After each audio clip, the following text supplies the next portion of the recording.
आजर रेसिपीटी हूँ पोड़ पिठार रेसिपी आउ यही पोड़ पिठा को मु बड़ी भात या मात्र 10 मिनिट रे पोड़ पिठा बनईक रेडी हो सी पुणी प्रेसर कुकर न देखले आपण मैंने विश्वास करेंगे ना भात करमती। तो देख जानापी भिडियो को आपने फुल वाच करेंगे। भिडियो भल लगे भिडियो को लाइक शेयर एंड सब्सक्राइब करेंगे। तो नमस्कार माने ओडिया ब्लॉग को आपण मैंने समस्त को स्वागत। तो आज रेसिपीटा पूरा पूरी यूनिक स्टाइल रहिबो आ जतिकी सॉफ्ट होइछि देखि परथिबे सेतिक टेस्टी मध्य होइछि। तो यही पोड़ पिठा को बनवाई फास्ट नवा ये आम भात ये बड़ी थी भात मुझे आईटा मु अरुआ भात नहीं चाहिए आपण मैंने उषुना भात भी नहीं पारे। मो पाखे अरुआ भात थिला मुझे अरुआ भात बनई तो से मुझे भात को नहीं तो जो कप्रे मापिकी मो भात नहीं ठीक से सेम कप्रे मापिकी ये मुझे चाउल ताको 4 ରୁ 5 घंटा भल से बतुरे नहीं धोईकी मुझे आउ यही कप्रे मापिकी मुझे 1.5 कप नहीं चाउल से सेम कप्रे मापिकी ये गोटे कप नहीं भात ताने 1.5 कप चाउल रे गोटे कप ने भात आउ ये किसी नड़िया नहीं माने खंड नड़िया नहीं आम फास्ट चाउल भात आ नड़िया को भल से पूरा ग्राइंडिंग करदे अल्प अल्प करके फास्ट आम पानी देवा ये बिल्कुल भी बेसी पानी देवेनि आउ एका थरे भात को ये पकईकी ग्राइंडिंग करेंगे ना पूरा पूरी चीट टाइप हो तो अल्प अल्प चाउल दूसरे से अल्प अल्प भात दौथे आउ अल्प अल्प से नड़िया पकईकी एमती ग्राइंडिंग करने। तो देखो पूरा पूरी स्मूथ करके नहीं आती ही बहल रखी लास्ट टिके पानी एथर देखिए मुझे फेंटे नौ देखिए पूरा भल से आम गोलई ना चाहिए हाथ में भी एमती फेणई पारे। तो फास्ट रो बेसी पानी देदेले मेजरमेंट पूरा पूरी बेकार हो माने पिठा आमर परफेक्ट हेनी तो सेतिकी बहल करके नहीं। तो ये पिठो को आमको 5 मिनट पूरा भल से टिके फेणी ना माने टिके भल से चलई ना एमतीका स्ट्रेनर रे करें ना हाथ में भी करें। तो तापाई किसी मसला ये प्रिपरेसन करना 4टा नहीं मु गोलमरीच 2टा लवंग आउ 2टा नहीं इलायची ताको एमती हेमा दस्तारे एमती टिके गुंड करने भी बस दरदरा करके हेले भी चलिबो। आ इटी 2 मुंडा नहीं मु गुड़ नहीं गुड़र रेसिपीटी बनइले बहुत ही टेस्ट लगे जेहेतु पोड़ पिठा तो गुड़ बनइले तार फ्लेवर गोटे बहुत बढ़िया आसीबो। या जगह चाहिए आपण मैंने चीनी रे भी व्यवहार करेंगे। तो एमती ताकू टिके रफली मुझे छेंची नेली टिके मेल्ट होगा सुविधा हे। तो एबे से जो मसला आ जो गुड़ एमती मुझे गोटे ससपेन दे दीजिए आउ ये गोटे कप रू टिके कम हो रखुची माने फुल कपटा देनेली अल्प टिके पानी मु रखीनेली आ गुड़ को आम मेल्ट करने छाड़देवा। तो गुड़ को आमको कौन चिट बनइबार ना जस्ट खाली गुड़टा आम मेल्ट होबार अच्छे टिके स्पून एमती लाड़ी देवे से तलू बसी जाए गुड़टा तो भल से मेल्ट हो।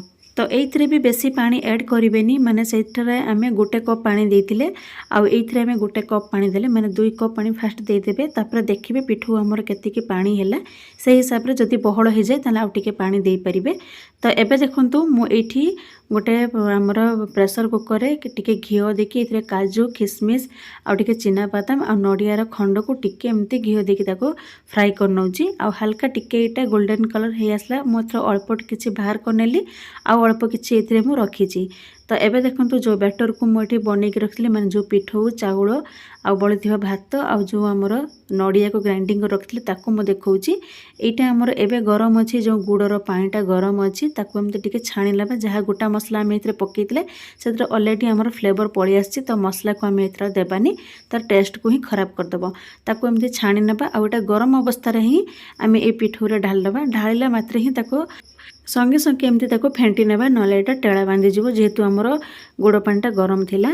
तो ये मुझे भलसे ताको गोली नहीं आउ ये स्वाद अनुजाई पकईदेवे लुण आउ ये हाफ चामच पकई देछि मु खाइबा सोडा पकईछि बेकिंग सोडा पकईबेनी माने बेकिंग पाउडर पकईबेनी खाइबा सोडा पकईबे जोटा कि मीठा सोडा कहबे। आउ ये देखंतु जो आम बादाम किशमिश नड़िया को जो अल्प टिके रखी ना तो ये स्टेज रे मु इथरा आउ टिके घिओ दे दोछि आउ ये चाहिए आपण मैंने घिओ बदले भी रिफाइन तेल रे भी व्यवहार करेंगे। तो घी दे सारा पर प्रेसर कुकर चारिआडू एमती घी को भलसे आम स्प्रेड करनबा जहाँफल जितेबाला आमर पोड़ पिठाटी फुलिब ना से प्रेसर कुकर बिल्कुल भी चिपकिकी रही आराम से ये प्रेसर कुकर ही बाहर माने बाहरी आसीबो। तो घी को भलसे गरम करदेवे बा तेल को भलसे गरम कर सारा चारिआडू एमती भलसे ताको स्प्रेड करवाटा निहाती दरकार।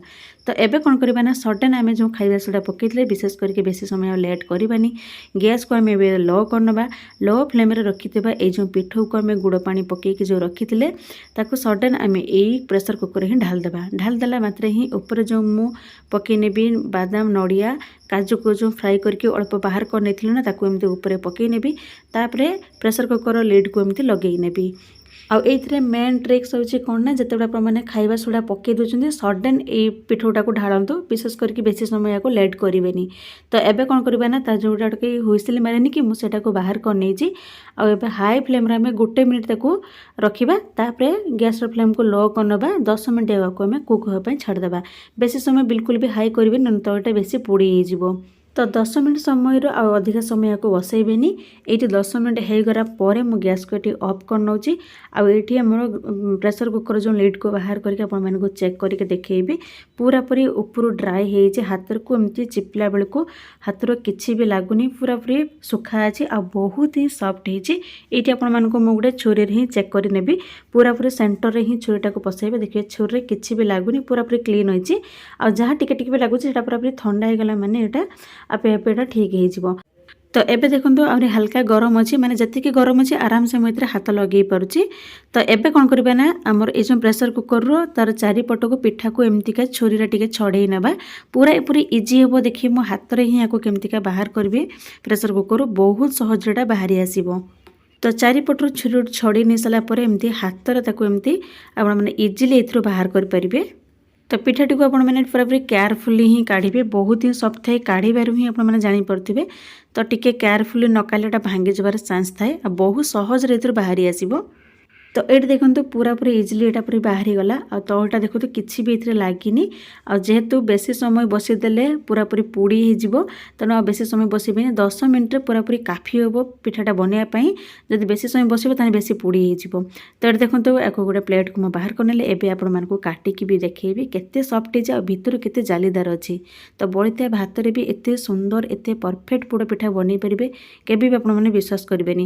ତ ଥରେ ଏଇଭଳିଆ ଘରେ ଟ୍ରାଏ କରିବେ, ବନେଇବେ, ତାପରେ ମୋତେ କମେଣ୍ଟ ବକ୍ସରେ ଆସି କମେଣ୍ଟରେ ଜଣାଇବେ କେମିତି ହେଇଥିଲା। ତ ଏଇଭଳିଆ ପୋଡ଼ପିଠା ଆପଣମାନେ ଘରେ ଇଜିଲି ବନେଇ ପାରିବେ। ପ୍ରେସର୍ କୁକର୍ରେ ବହୁତ ସହଜରେ ବନିଯିବ। ଏଇଭଳିଆ ବନେଇକି ରାତିରେ ତିଆରି କରିକି ରଖିଦିଅନ୍ତୁ, ସକାଳେ ଛୁଆଙ୍କୁ ଆପଣମାନେ ଟିଫିନ୍ରେ ବି ଦେଇପାରିବେ। ଆଉ ଘରେ ୟାକୁ ଯିଏ ବି ହେଇଥାନ୍ତୁ ନା କାହିଁକି, ବୁଢ଼ାଠୁ ଟୋକା ସମସ୍ତେ ୟାକୁ ପସନ୍ଦ କରିବେ ଖାଇବା ପାଇଁ। ଯେହେତୁ ଏଇଟା ବହୁତ ସଫ୍ଟ ହେଇଥାଏ ନା, ବହୁତ ହିଁ ଟେଷ୍ଟ ଲାଗେ ଖାଇବା ପାଇଁ। ଆଉ ତାର ଯେହେତୁ ଆମେ ଗୁଡ଼ରେ ବି ବନେଇଛେ, ତାର କଲର୍ଟା ଦେଖନ୍ତୁ ପୁରାପୁରି ପରଫେକ୍ଟ ଆସିଛି। ଗୁଡ଼ ବଦଳରେ ଆପଣମାନେ ଚିନିରେ ବନେଇଲେ ସେଇଟା ଟିକେ ହ୍ୱାଇଟ୍ କଲର୍ ଆସିବ। ତ ଏଇଟା ପୁରାପୁରି ପରଫେକ୍ଟ ଗୁଡ଼ର ଗୋଟେ ଫ୍ଲେଭର୍, ଗୁଡ଼ ପିଠା ଯେମିତି ଆମେ ଗାଁରେ ବନେଇଥାଏ ତାର ଫ୍ଲେଭର୍ ଏଇ ପିଠାରୁ ଆସୁଥାଏ। ତ ଏଇଠି ଆପଣମାନଙ୍କୁ ଆଉ ଥରେ ମନେ ପକାଇ ଦେଉଛି, ଆଜିର ଭିଡ଼ିଓ ଯଦି ଆପଣମାନଙ୍କୁ ଭଲ ଲାଗିଥାଏ ପ୍ଲିଜ୍ ଭିଡ଼ିଓଟିକୁ ଲାଇକ୍ କରିବେ, ସେୟାର କରିବେ, ଆମ ଚ୍ୟାନେଲରେ ନୂଆ ଥିଲେ ସବସ୍କ୍ରାଇବ୍ ମଧ୍ୟ କରିଦେବେ। ରହିଲି, ଜୟ ଜଗନ୍ନାଥ।